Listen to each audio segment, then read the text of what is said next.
Remember, while we may have to stay physically apart, we are all in this together. By staying at home, you play your part in this crisis.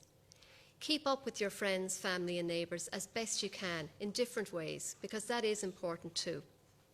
And later on, we will brief you on measures and supports available through your community for those who are cocooning and particularly vulnerable at this time. So I'm going to begin with business supports. The temporary wage subsidy scheme introduced by government is going well, and again we encourage employers to register for the scheme, which means their employees stay in a job and employers will be ready to get back to business when we get through the current situation. There are almost 36,000 employers now registered with revenue for the scheme. Registration increased by over 10,000 in the 48 hours between Monday morning and Wednesday morning. Revenue is reimbursing payments made under the scheme to the relevant employers within 2 working days. Today, Revenue has generated further funds under the scheme worth €20.3 million.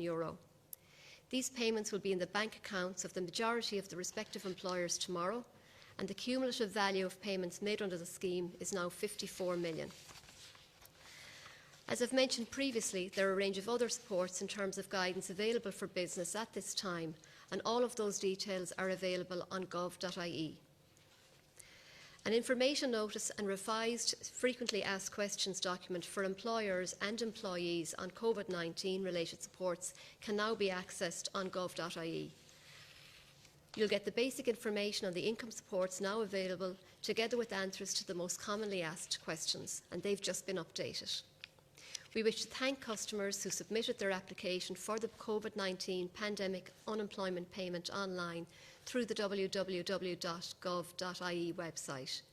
Between the 12th and the 31st of March, over 225,000 applications were submitted online, and this remains the most effective and efficient way of submitting an application for income support. We are aware of the issues with the number of applications for the payment. The impacted applicants have been contacted and the issues are being addressed. We encourage the completion of online applications through gov.ie, as that will reduce the chance of error. The Minister for Finance, Public Expenditure and Reform, Paschal Donoghue, will hold a press conference today at 1:45, and in this the Minister will outline the end-of-quarter Exchequer statement on the March Exchequer figures. COVID-19 response from Board BIA. So Board BIA is widening its marketing grant schemes, which is targeted at food, drink and horticultural producers in response to the difficulties companies are facing as a result of the COVID-19 crisis. And further details are available on gov.ie. Elsewhere in the agricultural sector, a number of flexibilities to schemes run by the Department of Agriculture, Food and the Marine have been put in place in response to the COVID-19 crisis. These flexibilities are being introduced to make it easier for farmers and their agents to continue to participate in these important schemes where difficulties arise due to the current public health restrictions. For inspections, routine on-farm visits have generally been paused for 2 weeks. However, some essential inspections may be necessary and will take place. Revised arrangements have been put in place for submitting applications for transferring basic pay entitlements where witness signatures are required. Additional flexibilities have also been introduced in the area of TB testing arrangements, and we wish to facilitate farmers in continuing efforts to eradicate TB and undertake testing as required. We also wish to continue to facilitate animal movements and the continuity of all elements of the food supply chain. The overriding principle in all situations is that the health and safety of farmers, vets, service providers, contractors and other staff and their families is paramount. The Horse Racing Ireland Board yesterday announced the closure of the 2019-20 National Hunt season and the cancellation of the Fairyhouse and Punchestown festivals. Like many other sectors, the racing and breeding industry in Ireland will take an economic blow from the fallout of the COVID-19. Government are working with Horse Racing Ireland to limit the long-term impact of this pandemic. We know that jobs will be lost in key rural industries and that the viability of some industry institutions will come under threat. A strategy that would allow Irish racing to return as quickly as possible once it is appropriate to do so and within government guidelines was discussed yesterday, and a significantly enhanced national hunt programme has been planned for October to December with the 2020 Irish Grand National also to be rearranged for the winter period. We are aware that the cancellation of key horse racing events, along with other sporting and cultural events, is a significant disappointment for a variety of enthusiasts out there who will see their beloved annual fixtures in their lives disrupted. And we want to remind you at this time that these measures are unfortunate necessities in our fight to protect our communities and to save lives. So on the international front, while our focus at the moment is very much in our local communities and the support of the most vulnerable, it's important to note we are also continuing to contribute to global humanitarian causes, and in particular, global efforts to address the COVID-19 pandemic. Yesterday, the Irish Government provided €10 million in funding to the United Nations Global Humanitarian Response Plan. This plan will help particularly vulnerable countries in their response to the virus. Ireland's allocation to the UN appeal is part of our support for the work of all of those across the world who are saving lives in these most challenging of circumstances.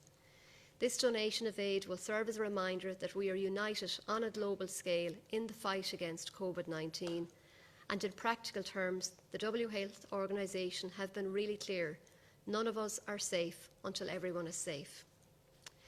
In terms of Irish citizens abroad, Irish citizens who are abroad and have concerns about COVID-related matters can contact the Department of Foreign Affairs on our dedicated phone line at 3531 613 1733 if you're calling outside of Ireland.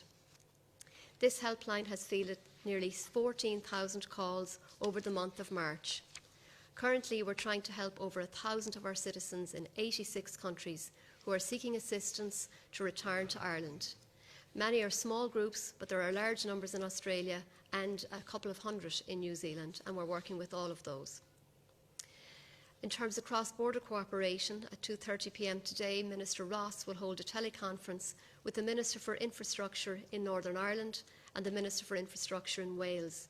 The meeting will provide an opportunity to discuss issues of common interest in the transport field, and specifically the response to the COVID-19 crisis. And this will have a particular focus on the critical supply chain issues, which remain one of Government's highest priorities at this time. We've heard some concerns around rent increases or notification of rent increases. So just to confirm, emergency measures mean that there should be no rent increases for 3 months from Thursday the 27th of March.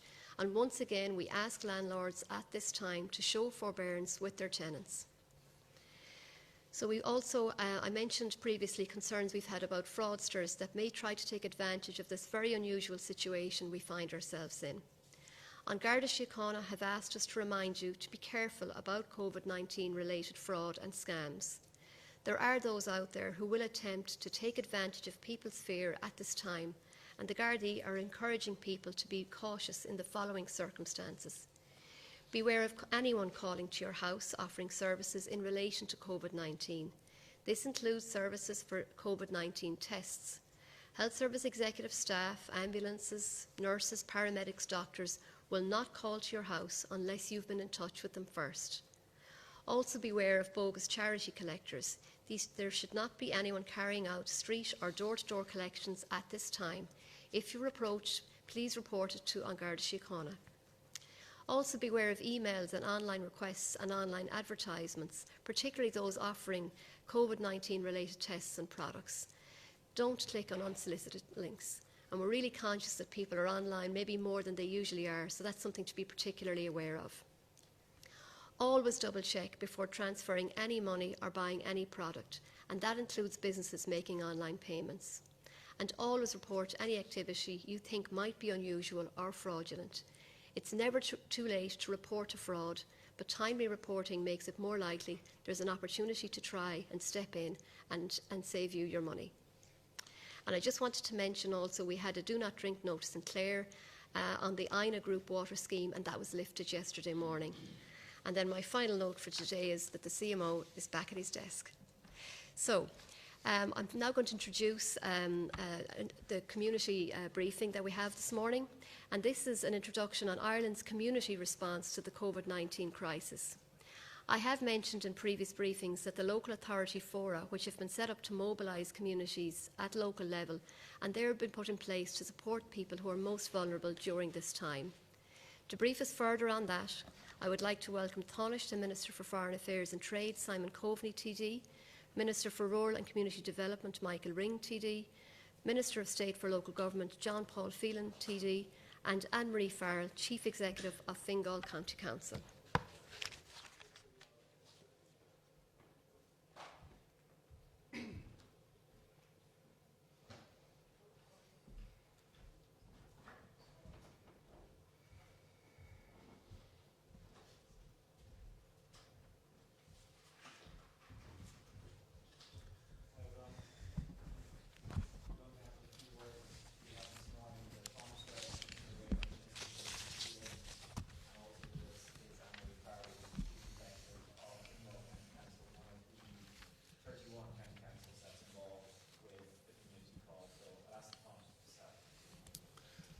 Good morning, everybody.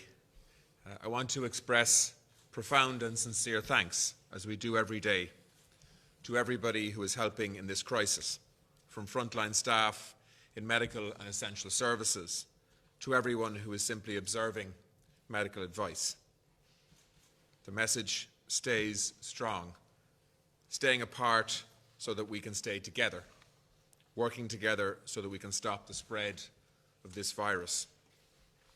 Right across the country, people are looking out for each other, checking on elderly neighbours, making phone calls, offering practical help. This is our community in action. Neighbour looking after neighbour. Community has never been more important than it is right now. I have an unshakable belief in the resilience of our society and in the power of community. In the end, community is what will get us through this crisis, on a local and on a national level. I can't overstate the importance that the government attaches to the power of community action in this crisis. We're asking the most senior public servants in every county and every city to oversee a new initiative that we're announcing today. Supporting community action is now a core priority for government action in the face of COVID-19. In Ireland, we understand the word community as activity, and specifically activity that is directed towards the common good. Community is about much more than merely belonging to something. It's about doing something together that makes belonging to a community matter. It's the sense of collective rather than individual. The public response to COVID-19 has been inspirational to date. Sustaining our sense of community will be vitally important as this crisis evolves and develops, as it will. And it will be vitally important that when the immediate crisis has passed, that the rebuilding of our lives and our economy begins. Today, I'm announcing a major national and local initiative called the Community Call. It's a partnership of national government, local government and the community and voluntary sectors right across the country. It will coordinate community activity, direct community assistance, and where it's needed, it will marshal a volunteering response in every town, parish, county and city in the country. The work of Community Call will be focused on specific needs, and it will also be broad-ranging in its reach and its scope. The focus right now will be the elderly and vulnerable communities, people who are most affected by the new restrictions announced last weekend, whether they be older people, whether they be people with weak immune systems, people with a disability, perhaps their lone parents who aren't able to get out because they can't bring children with them. In the coming weeks, we will focus on broader well-being issues in our society, with a range of new initiatives as the crisis continues. At national level, Community Call will be overseen by a group from the Department of the Taoiseach, the Department of Housing, Planning and Local Government, the Department of Rural and Community Development, the Department of Health, and the County and City Management Association. At a local level, Community Call will be overseen and managed by our local authorities. There will be a network of 31 Community Call offices, stretching from Kerry to Donegal and from Dublin to Mayo. And when I say we will, I mean it's happening now. This is happening everywhere from today. Every local authority has now established a community forum to coordinate and connect a wide range of services and supports. The forum involves an extensive list of state and voluntary and community organisations, and sporting organisations too. Minister Ring will give some more detail in a few minutes. This is an unprecedented mobilisation of state and voluntary resources to combat the effects of a crisis that has come on us so suddenly and so unexpectedly. I am convinced, though, that our communities will be the decisive factor in protecting and restoring our society and our economy in the weeks and months ahead, bringing us to a better future. In the face of this national emergency, it will be how we respond as communities, how we look after our friends and our neighbours, that may well be decisive. Ireland, in my view, has stronger communities than any other country in the world. This crisis and this emergency will test that network and that resilience, but I am confident that our communities will respond, linked to this initiative, in a way that will save lives and help many, many people across this island. So I'll pass you over to Michael Ring now, who will give a bit more detail. Thank you, Tánaiste. I want to thank everyone who is making a personal sacrifice to get us through this crisis. Following the guidelines, slowing the spread of the virus, that alone is an important contribution. By staying indoors, you are part of the national effort. Like the Tánaiste, I have no doubt that we will succeed, and I have no doubt that community will be the core reason for that success. I want to give you some more information about the Community Forum, the body that will underpin the work of the Community Call all around the country. There will be a Community Forum in every single county. It will include the HSE and the heads of the community departments and the local community development committees. It will also include the community champions. These are people with strong links within the local areas who have already been in contact with the people that the Community Call seeks to support and protect.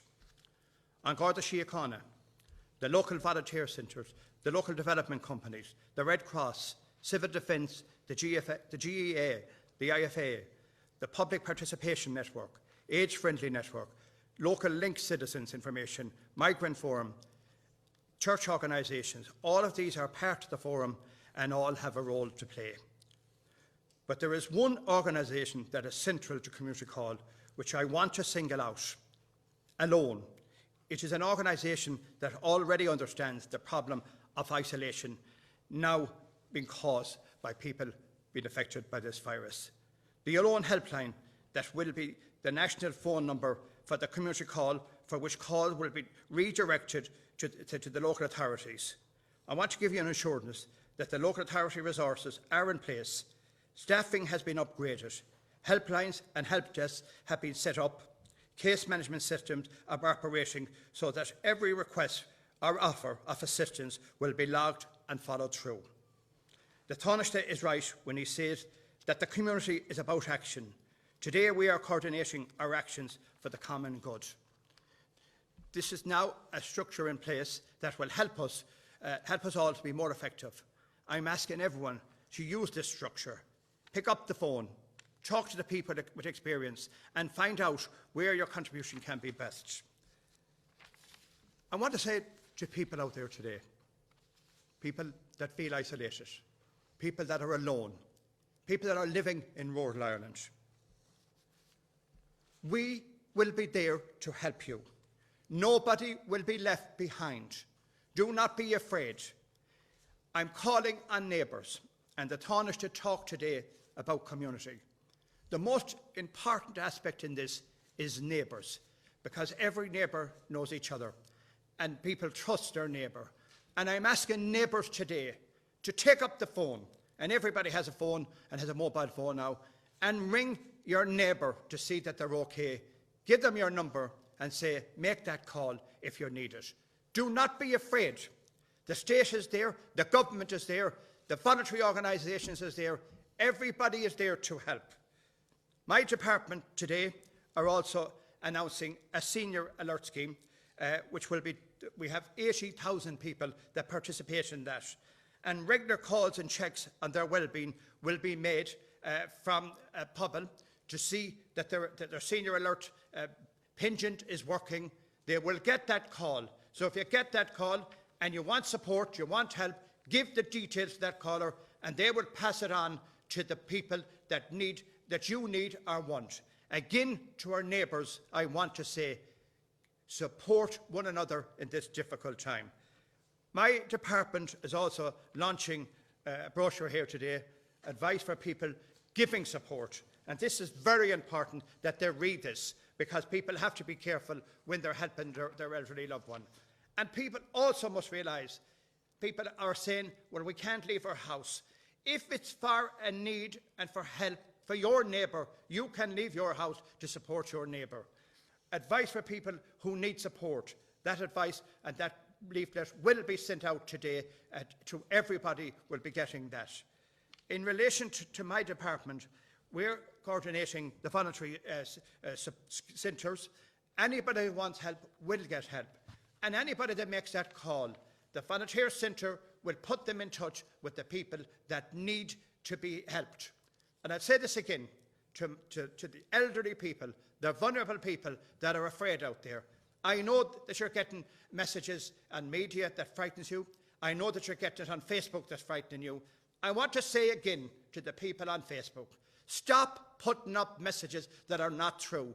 Don't be frightening our vulnerable people in this country. This is a very difficult time for everybody, and I want to say that message loud and clear. Please do not be putting messages on Facebook, and I say to Facebook that you have a responsibility as well to make sure that these messages should not be gone up. To the national media, the local media, I want to say thank you for the great coverage that you're giving it. I want to thank you for the advice that you're giving communities. And watching the programmes on both television and radio, you're showing there that the postman, that the supports are there, the community sector is there. Again, I'll finish on this message. Do not be afraid. The state is there for you, the support is there for you, the help is there for you. Just make the call. Thank you. Thank you, and good morning, everyone. I wanted to join with my two colleagues in expressing my gratitude and sincere thanks to everybody who's been involved in this tremendous national effort over the last few weeks and indeed into the weeks to come. In particular, in their efforts to keep us safe and to keep people connected. As someone who comes from a very rural background, deeply aware of the problems of social isolation and the role of community in addressing those problems.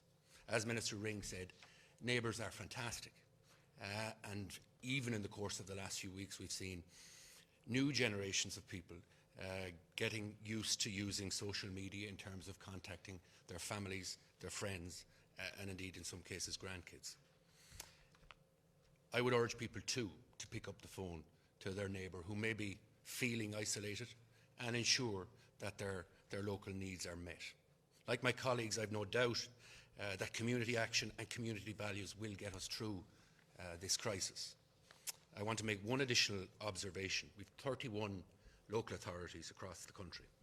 The COVID-19 crisis and the community call response that we're announcing today draw attention to the unique role that local authorities can play right across the length and breadth of the country. There is no other arm of the state that reaches into every community, be they urban or rural and even isolated rural communities. Our local authorities are much more than service providers. Their organisational skills and the deep community knowledge that they have through their staff are crucial and will be crucial in this time of national crisis. Our local authorities are very important, even in normal times, to the well-being of our communities. Every day they coordinate vast amounts of activities that take place in those communities. And that's why they will be and are the lead group for delivering in terms of the community forums which have been established, following on from the additional comments by the Taoiseach last Friday in relation to extra measures being put in place. But in this crisis, our local authorities are making direct interventions to keep us safe and to keep people connected. With this initiative, they will also be coordinating the efforts of others and connecting people and organisations to each other. Organisations, whether they're other state agencies, other government departments, or other community organisations that Minister Ring has outlined. I believe when this crisis has passed, our local authorities, along with many others, will have earned a new level of respect and admiration. Successful operation of the community call is now the top priority for every one of the 31 chief executives and chairs and Cathaoirligh, and indeed all of the elected members of every local authority. Every city and county is ready to go, and a team and a dedicated phone number is now in place. And I'd ask people to ensure, if they can online, to check gov.ie for those numbers for each individual local authority. As Minister Ring said, nationally the alone phone number is being used, and also it is intended that, and in fact yesterday, contact was made with the management of each local radio station in the country, of which I think there are 31, and there will be a series of advertisements that will be run on each local radio station, and indeed on national media also. Thank you, Minister. Marie Farrell from Fingal would like to make a few comments on that. Good morning, everybody. I also want to thank everyone who is helping to push back on the COVID-19 virus. I'm here as one of 31 chief executives of our local authorities, and to tell you that we're really and totally committed to the community call. Community building is actually what we do. We build and maintain social and physical infrastructure that supports our communities and enables our communities to flourish and self-help.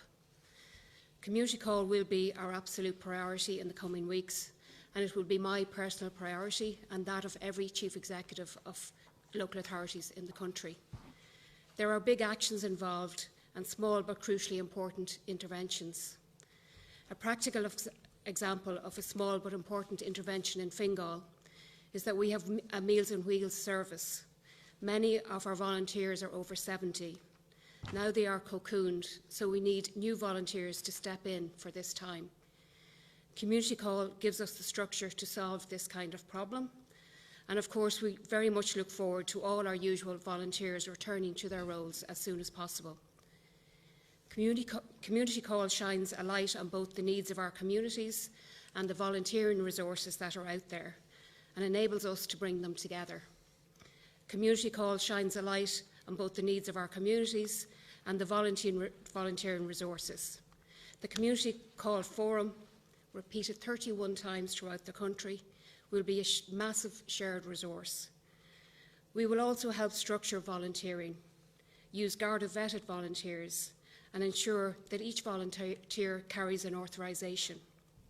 I'm so pleased to be part of this joined-up initiative that enables us all to be more effective, to learn from each other, and to connect with each other and to serve our communities better, especially the elderly and the vulnerable, for whom this is a really difficult and anxious time.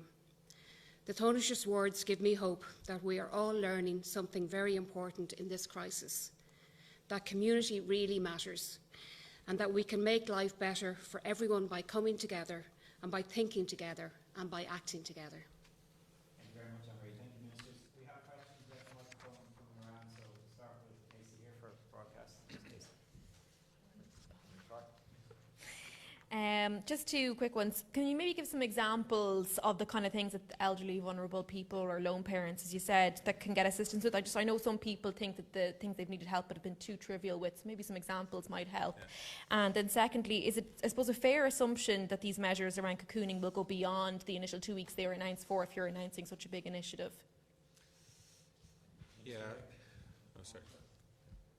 Go ahead, yeah. Yeah, no, well, I mean, I think practical examples are, around getting the groceries, getting medicines from pharmacies. I mean, the truth is that we are asking quite a significant portion of our population to stay at home and not leave their homes under virtually any circumstances. So if you're over the age of 70, we're asking you to stay in your home. If you're someone with a very weak immune system, we want you to stay in your home to protect yourself. And so when you self-isolate, you do need community or family or some structure to ensure that you get the provisions you need and the support that you need in isolation. Of course, that emotional support from neighbours and friends and family can happen by phone. But I think some of the practical things may need to be delivered through the kind of structure that we're talking about now, if there isn't a neighbour to do it. The advantage of this structure is that people can trust it absolutely. The people who will be leaving a box on your doorstep with a meal or with provisions will be people who've been vetted and people who are connected with a trusted system. That is a partnership effectively between the community and voluntary sector and local authorities. So people need to know that they can trust this. As Michael Ring said, no one's alone here. Ireland is going to come together and is already coming together as a network of communities that are going to support each other through this period. And I think that is, that's a message that we really want to get out today. Yes, neighbour supporting neighbour, but if there is something needed beyond that, we now have a structure that people can fully trust and believe in and can access easily. I'll give you just two simple examples. We have Rural Link. Now that people cannot go into town to pick up their medicine or pick up their shopping or in some cases whatever they need. The Rural Link are now actually making calls to these houses. They're actually bringing them out their groceries, bringing them out their medication. The Meals on Wheels, for example, they are now again asking people what supports, what helps, what do they need. People are frightened, and they're frightened particularly because we're in a crisis. But they're now beginning to realise that there's community. And as the Tánaiste has said, I come also from rural Ireland, but also in urban Ireland we have people that are isolated, people that may feel that they don't have anybody to provide this service for them. We have, with the Wheel and Irish Rural Link, the Wheel are the national organisation in relation to communities. We have so many community groups out there working with people, public participation. These are people that work with the local authorities. We have the leader companies. 8,500 people volunteered last week. That's exactly what we're at today, trying to coordinate that. If people need help, the volunteer centres will be able to get the people that's required. And as the Tánaiste has said, people have to be very careful because already the criminals are thinking outside the box and they're watching every opportunity to get an opportunity to rob rural people and urban people when they get that opportunity. And I know the Gardaí have been very vigilant, and I want to compliment the Gardaí and compliment everybody that's keeping an eye out for the neighbours. The crucial thing, again, is neighbours know neighbours that trust their neighbours. And there's one thing in this country, whenever the cry went out for help, the Irish people always responded, whether it was at home or abroad for home. They've always responded, and I know that the Irish people will respond again. A simple message today, because I know it from the phone calls I'm getting to my office, from the phone calls I'm getting to people. People are frightened. They're afraid. They're afraid if they get sick, will there be somebody there for them? If they need shopping, will there be somebody there for them? I want to make the message very clear. There's organisations out there willing and want to help. And we have the structure now put in place with the local authorities, with the Alone, and with all the national organisations that we have out there. So just make the call and the people will respond. Laura Fletcher from Just on your question, by the way, of timelines, as you know, the government takes its advice from the Chief Medical Officer and his team in the National Public Health Emergency Team. But I think people do need to realise that these restrictions may go on for some time. I think it's wrong to put a timeline on it. We've set an initial period, but I think it may well be that we will need to go beyond that initial deadline. But again, that will be a decision taken with the best public health advice that we can get. Laura? Just some practical question in terms of the Alone helpline and its use. First of all, is the Alone helpline now going to be used not for the purpose it has been used for up to now and exclusively for this? Just some clarity on that. And a follow-on on a point you made, Minister Ring, about the Gardaí. Just before you came on, we heard the warning that Gardaí are warning that unknown people shouldn't come to your house, that you should know that people are coming to your house because there are criminals who are trying to take advantage of the situation. What kind of assurances can you offer to people that the contact that will be made to them will be made by these trusted, Garda-vetted people and not by somebody being opportunistic? So that's the practical applications. And just following up from that, Cabinet are meeting after this. It's to follow on the extension of measures. Might we see even more people finding themselves needing to avail of a service like this if we continue on in a period where people are being asked to stay home?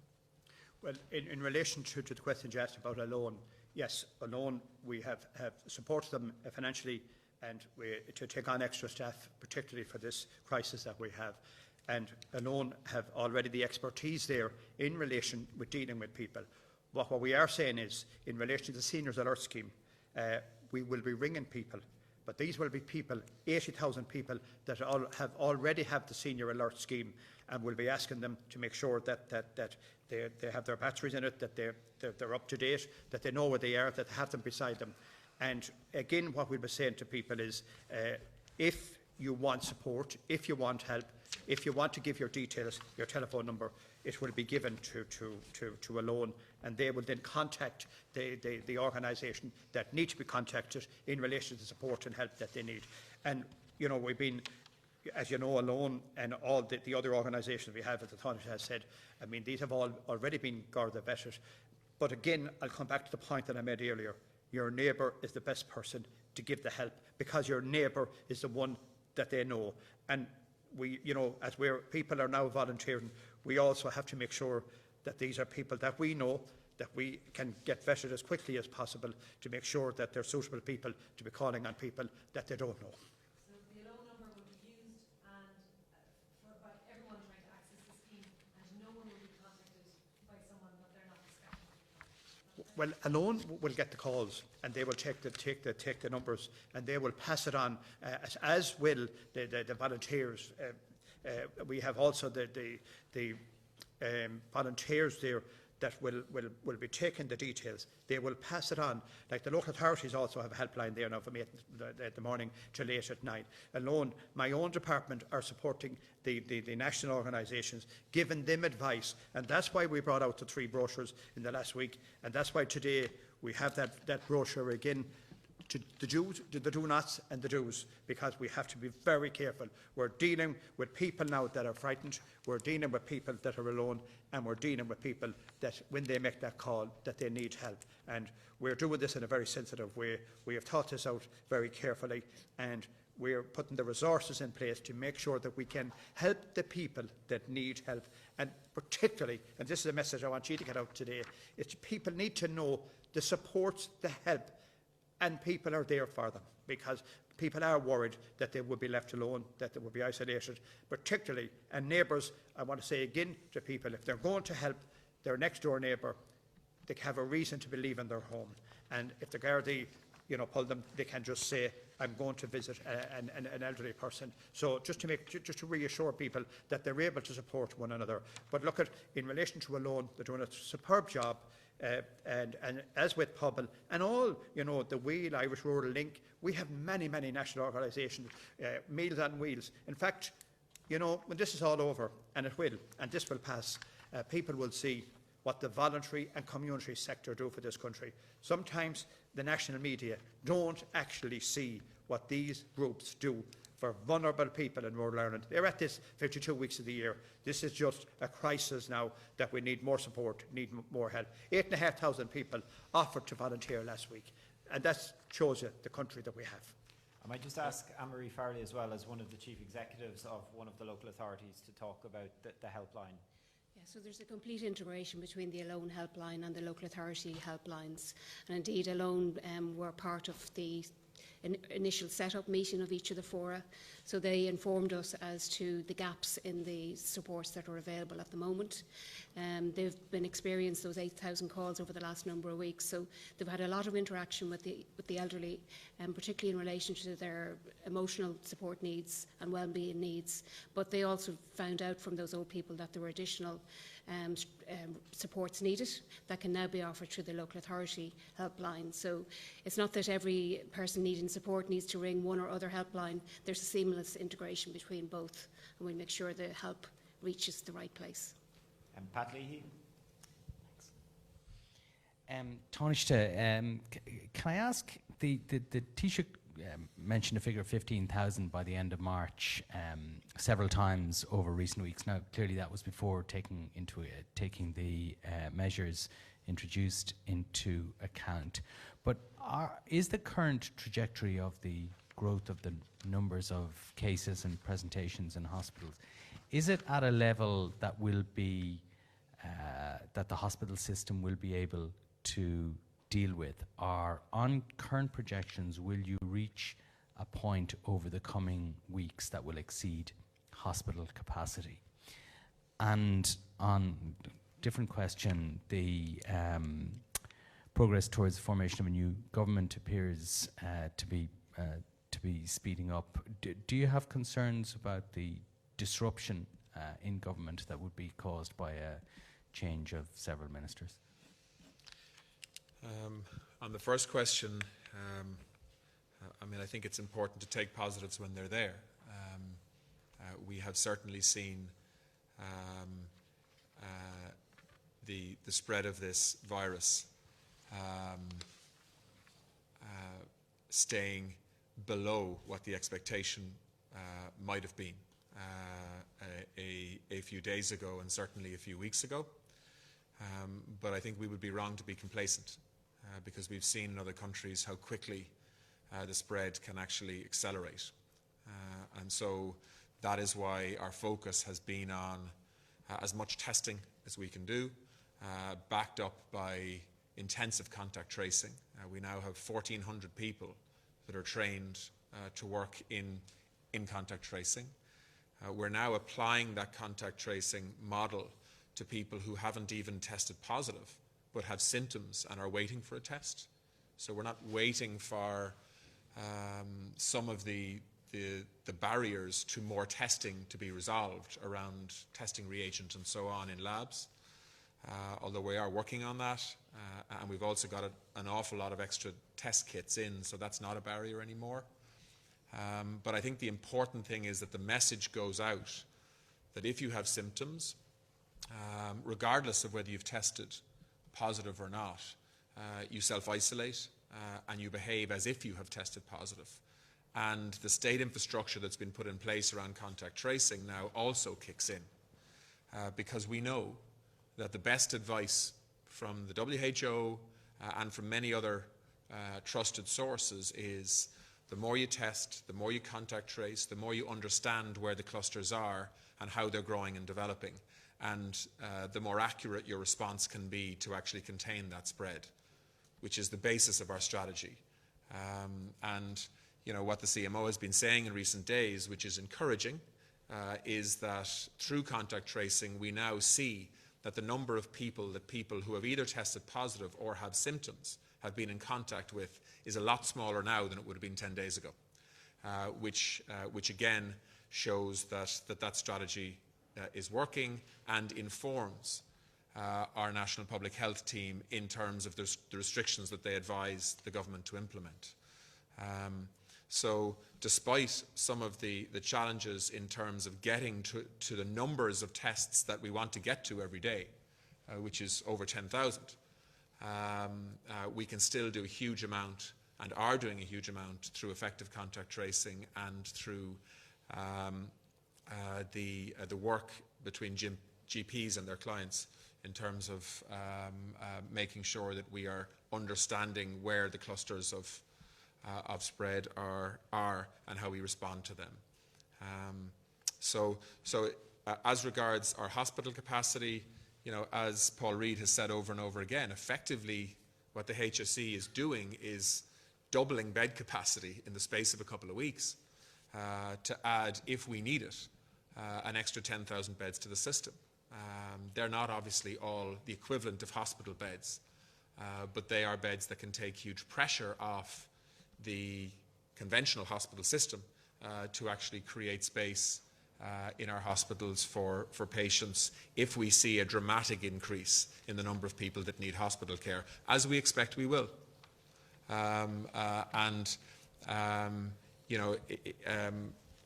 We don't know yet whether it's going to be enough. But what we can say is the more discipline the public shows in terms of complying with the restrictions and the guidelines that we have asked them to comply with, then the higher the likelihood that our health system is going to be able to deal with the peak of this crisis when it happens. And that is why when we say social distancing matters, washing your hands matters, complying with the guidelines that we're issuing matters, we mean it, because it's going to save lives and it's going to allow our health system and the heroes that are working in it to be able to manage this health emergency in a way that minimizes the loss of life. So, this is serious stuff, and what we're announcing today is a development of the community response to that, if you like, to ensure that the implementation of the restrictions across the country can work for communities in their homes, and to ensure that as a result of that public discipline that I talk about, we make life as easy as possible for people if they face self-isolation in their homes. In relation to government formation talks, we had a good day yesterday with Fianna Fáil, and it's important to say that. I think the two parties are really working now to try to make an important step forward. The Taoiseach has talked about the two parties trying to agree a sort of a framework document, if you like, that I hope can be persuasive in terms of inviting other parties to join us in the efforts of designing a programme for government through these extraordinary times that can not only ensure that we can respond with authority as a government with a majority through this emergency, but we can also start planning for coming out the other end, getting people back to work, helping families and communities to heal after the scars that will undoubtedly be inflicted during this period. And of course that we can plan for the next number of years in terms of getting Ireland back to a place where we're looking ahead with optimism and confidence for the future. And that's why my belief is that Ireland does need a government that has a majority and has the mandate and the authority to be able to give leadership through this very difficult period, but also plan for what comes next. Because that is an uncertainty that I think not being able to do that leads to an uncertainty that I think the country could really do without right now, given the pressures that we face. Okay, we just have a couple of minutes until the Cabinet Subcommittee, so final question to Hugh O'Connell. Thank you. Can I ask, first of all, Elizabeth Canavan there at the briefing outlined that Gardaí were warning people about posing as staff from the HSE or health service staff providing tests. Have you come across any examples of this? Is this happening? Has this been reported to the government in recent days, that people are showing up at doors pretending to be staff from the HSE, providing equipment or tests or health advice? And secondly, Tánaiste, can I ask you, in light of what's going on across the globe right now, and obviously in Britain, would it now be preferable if the UK government applied for an extension to the Brexit talks this summer to allow for the space to have a more comprehensive discussion on a future trade agreement? Thank you. Minister Ing, do you want to take the Garda question first and then the Tánaiste? We'll just head on. Yeah, I mean, I think the warnings are there because we know there's a lot of misinformation around you. Obviously on social media, as Michael Ring mentioned earlier, but also potentially on other platforms. We know there's always scammers that are out there looking to try to take advantage of people's vulnerabilities. And that's why I think the Gardaí have spoken as they have, but that's also why we're putting this structure in place, so that people know they can trust it.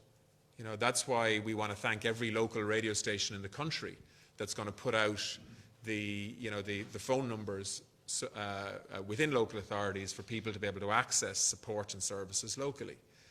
That's why, as I have said throughout this emergency, people should trust conventional media here, because we need to trust people that have to stand over what they say, as opposed to anonymous messaging, which can't be trusted at this time, fully anyway.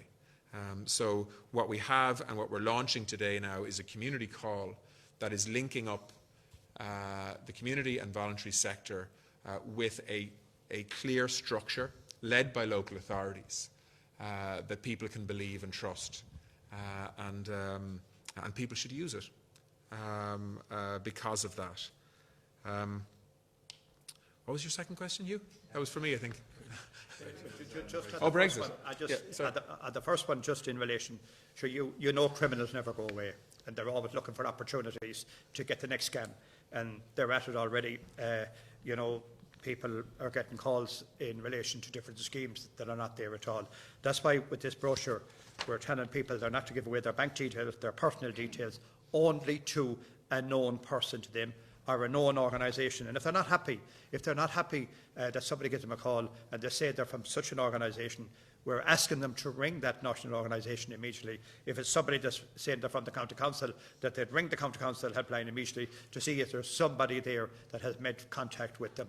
And in relation to the Gardaí, in all fairness to the Gardaí, they've been very vigilant. They're doing a superb job. When I even come into Dublin yesterday evening, the presence of the Gardaí around the country is just fantastic. But I have to say, 99.9% of the people are observing, are staying at home, are doing what they're asked to do. And what we have to do is make sure that everybody works together. This is in everybody's interest, not just in the government's interest. This is in everybody's interest. We want to get rid of this virus as quickly as possible, and people are nervous or worried. And just the social media, maybe I have a hang-up about it, but some of the stuff that's been on that social media, I don't know how the people can write it, number one, and I don't know where they get the information, number two. If people are looking for information, and we can give out about the national media, the local media, they're reliable, they're good, and they have been excellent in this, and I have to compliment them. And I'm saying to people, don't be listening and watching that Facebook, because I call it the faceless book, and that's what it is, faceless. Messages put up by faceless people, that's putting up messages that shouldn't be put up in this very dangerous time and frightening time for people. Yeah. Hugh, can I just say, I mean, social media has an important role here too, in terms of getting messages out. I think it's important to say that. But people just need to know that they're looking at a trusted source. I think that's the key thing here. Guys, we're going to be late.